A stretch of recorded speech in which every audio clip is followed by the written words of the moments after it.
तो चलिए दोस्तों, आप लोग देख रहे लोग भोजपुरिया पेज और आप लोग का फिर से स्वागत है हमारे भोजपुरिया पेज में।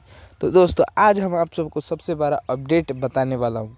अपडेट जानने से पहले अगर हमारे चैनल में नए तो चैनल को सब्सक्राइब करें, क्योंकि भोजपुरी इंडस्ट्री का हर खबर सबसे पहले आपको भोजपुरिया पेज में देखने को मिलेगा। तो बात करें दोस्तों अपडेट का, तो अपडेट दोस्तों यही है कि हमारे चंदन चंचल, जिन्हें ढोरी स्टार के नाम से जाना जाता है, उनका न्यू सॉन्ग का पोस्टर आ गया है। तो दोस्तों बात करें गाने का, तो गाने का नाम है ढक्कन। तो दोस्तों ये गाने का राइटर यानी लेखक, इस गाने के लेखक हैं शुभदयाल सोहरा।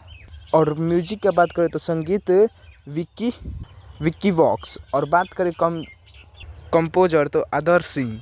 और यह गाना का निर्माता है बंटी यादव। और यह गाना दोस्तों किस चैनल से रिलीज होगा, तो यह गाना दोस्तों आराध्या फिल्म से रिलीज होगा। तो दोस्तों यह गाना कल रिलीज होगा सुबह 6:30 में।